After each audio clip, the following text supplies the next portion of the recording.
Terima kasih Anda masih bersama kami di Sapa Indonesia Malam. Saya Cynthia Rompas. Saudara, gugatan perdata dugaan ijazah palsu Presiden ke-7 RI Joko Widodo kini tengah bergulir di Pengadilan Negeri Surakarta. Namun di tengah persidangan muncul penggugat intervensi yang mengaku sebagai teman Jokowi. Sidang gugatan dugaan ijazah palsu Jokowi masih bergulir di Pengadilan Negeri Surakarta. Usai mediasi gagal, kini muncul penggugat intervensi yang merupakan teman SMA Jokowi. Kuasa hukum teman Jokowi bilang, tudingan ijazah palsu merugikan kliennya sebagai sesama alumni SMA 6 Solo. Kami kan pemilik ijazah ya, yang salah satunya mungkin kalau ijazahnya Pak Jokowi dinyatakan palsu kan imbasnya ke klien kami, kan gitu. Nah, klien kami itu ya yang maju cuma satu, tapi di belakang ini ada sekitar 1000-an ijazah ya. Dari angkatan 80 sampai 85 itu kalau IPS, IPA itu masing-masing 200 gitu ya 1000. Namun penggugat intervensi ini ditolak oleh penggugat ijazah Jokowi. Mereka beralasan penggugat intervensi tidak memiliki hubungan hukum dengan para pihak tergugat dan hanya mencari popularitas. Saya lebih mengatakan ini mereka main seksi-seksian, perkara ini kan seksi, siapapun yang terlibat akan diliput media. Saya lebih melihat bahwa ini faktor seksi-seksian, mereka ingin juga populer. Tapi 3 alasan utama bahwa mereka punya hubungan hukum, mereka ingin menegakkan satu hak, mereka dirugikan, itu tidak tercermin di dalam jawaban-jawabannya. Dan juga misalkan menjawab, kita ini kan 8 lembar, mereka cuma menjawab, akan ada yang selembar, ada yang 2 lembar, bahkan yang 2 lembar pun ada yang tidak di copy, jadi menandakan mereka tidak siap. Sementara dari pihak tergugat, semua sepakat mengizinkan penggugat intervensi masuk dalam perkara. Ada sejumlah pertimbangan yang memperkuat argumen mereka.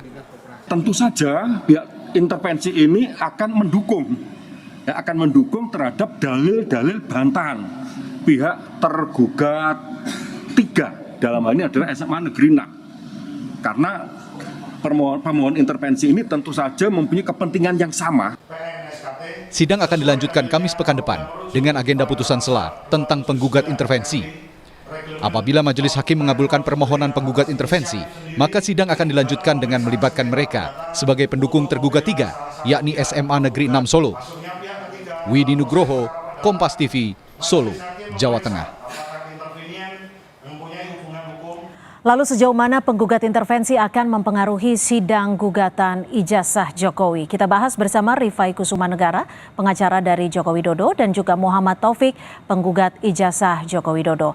Terima kasih Bapak-Bapak sudah bergabung bersama kami di Sapa Indonesia Malam. Saya akan ke Pak Taufik terlebih dahulu. Pak Taufik, Anda sebagai penggugat ijazah Jokowi dan disebutkan bahwa Anda menolak penggugat intervensi ini.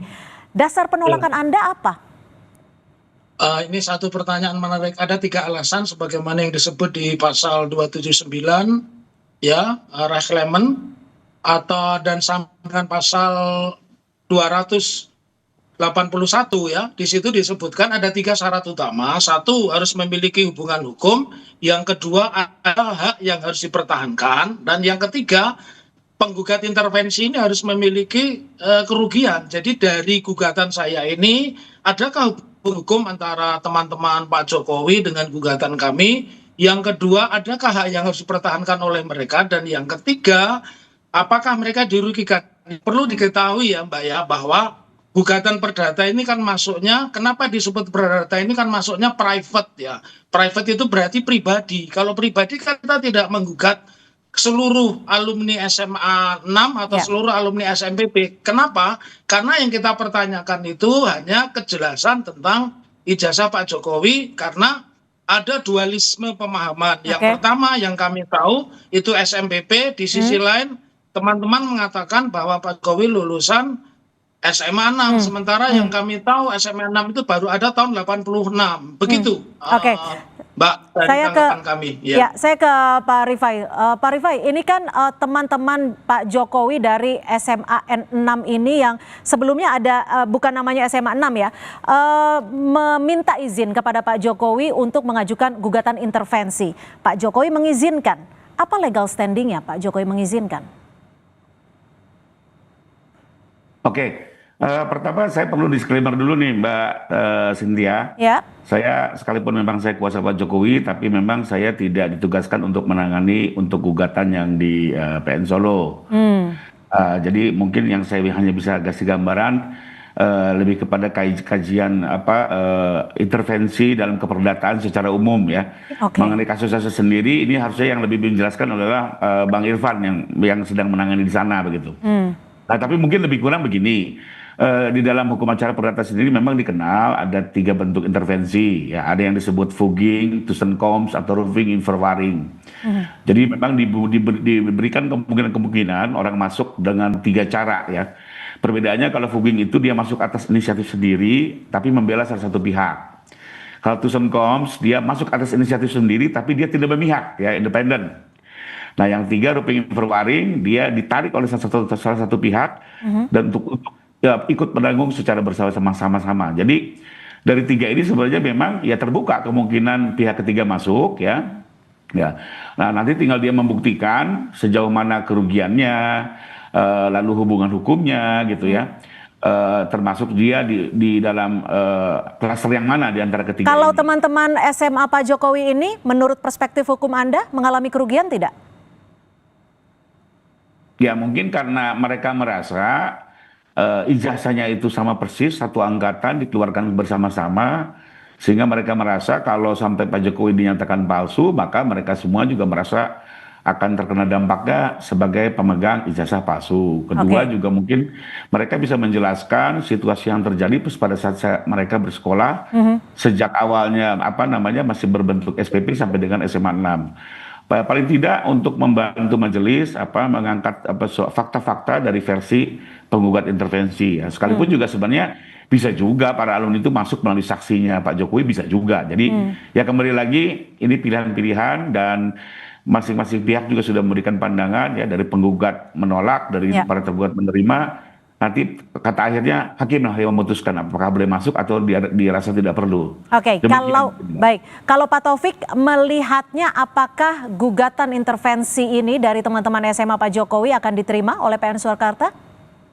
Ya, tadi secara teori itu sudah disampaikan rekan kami, Saudara Rifai, dan saya ingin katakan ada 3 alasan utama ya. Yang pertama yang harus dimiliki itu adakah hubungan hukum, kemudian adakah kepentingan hukum yang harus dipertahankan, dan yang ketiga adakah potensi kerugian. Seperti tadi saya bilang bahwa ini gugatan perdata ruangnya ruang privat. Jadi menurut saya kami juga tidak menyebutkan di dalam deskripsi ya itu bahwa ini akan membatalkan seluruh ijazah yang pada tahun 80 bersama Pak Jokowi, sama sekali nggak ada. Jadi menurut Tapi kan saya, menurut Pak Rifai adalah alma maternya yang dianggap merugikan teman-teman Pak Jokowi juga.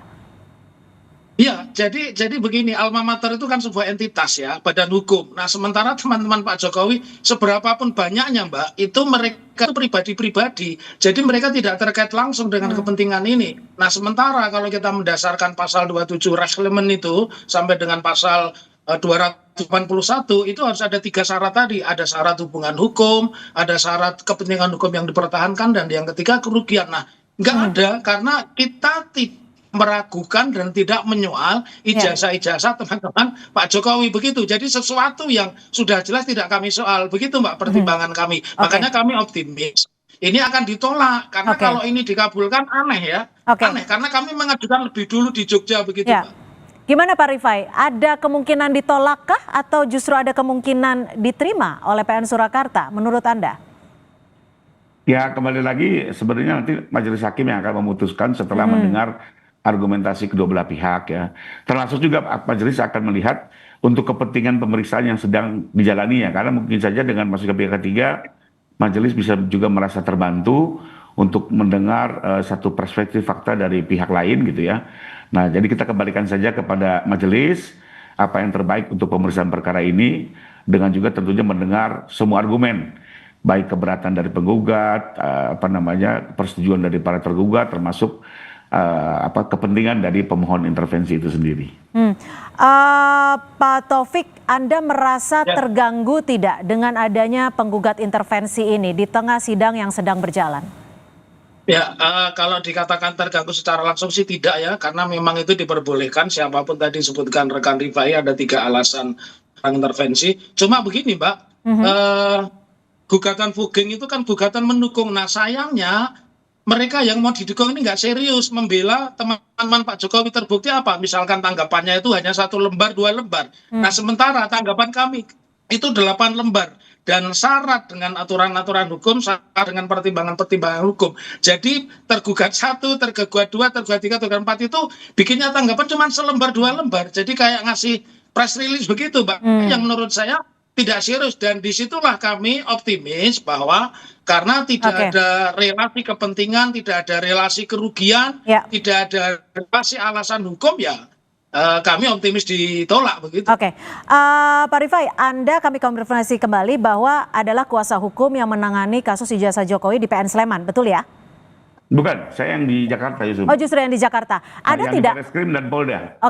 Yang di Polda. Ada tidak? Ini kan masing-masing kuasa hukum tentunya terus berkomunikasi. Ada tidak upaya hukum yang disiagakan untuk menghadapi gugatan intervensi ini? Kalau dari masuknya intervensi ini kan sebenarnya sesuatu juga yang tidak diperkirakan ya. Tapi intinya dengan adanya permohonan ini tentunya pihak kuasa hukum Pak Jokowi yang menangani di sana juga harus memberikan sikap. Ya, apakah dengan permohonan ini menerima atau tidak menerima dengan semua argumentasinya tentunya ya. Tapi kembali lagi ini kan perkara-perkara seperti ini kan memang karena perhatian publik kadang bisa intervensi ya. Ada juga kalau nggak salah yang di Sleman juga ada yang masuk intervensi, ada juga nanti mungkin jadi amicus curiae dan segala macamnya. Jadi ya semua dinamika mungkin terjadi ya. Intinya kalau buat kami tetap fokus untuk kepentingan Pak Jokowi tentunya. Sebagai kuasa hukum. Pak Taufik, jika memang gugatan intervensi ini kemungkinannya diterima oleh PN Surakarta, apa upaya hukum dari penggugat ijazah Jokowi? Ya ini momentum strategis juga, karena kami juga kami di satu sisi di Solo Pengadilan Surakarta sebagai penggugat Mbak, di Sleman kami ini mengajukan intervensi atas gugatan pengacara Makassar ya, Komarding Didin ya. Tentunya kami sudah mengajukan lebih dulu, kalau ini dikabulkan ya kami juga optimis intervensi kami di Pengadilan Sleman dikabulkan. Itu saja. Kalau ditanya strategi, saya akan sampai, kalau kemarin dijadwalkan hakim itu sampai pada putusan 12 Agustus. Nah, saya optimis ya, mudah-mudahan tidak sampai eksepsi. Kalau eksepsi dikabulkan kan tidak pernah ada pembuktian tentang ijazah Pak Jokowi. Nah, saya juga sampaikan pada rekan-rekan termasuk rekan kami, Bang Rifai Kusuma Negara, pengadilan ini kan tempat yang paling terhormat, tempat paling akademis untuk membuktikan seseorang ini guilty or not guilty, dinyatakan bersalah atau tidak bersalah, sah atau tidak sah. Begitu Mbak, itu optimisme kami. Baik, terima kasih Pak Muhammad Taufik, penggugat dari ijazah Jokowi, dan juga terima kasih Pak Rifai Kusuma Negara, pengacara dari Joko Widodo. Terima kasih, selamat malam. Saudara, informasi lainnya masih akan kami hadirkan selepas jeda. Tetap bersama kami di Sapa Indonesia Malam.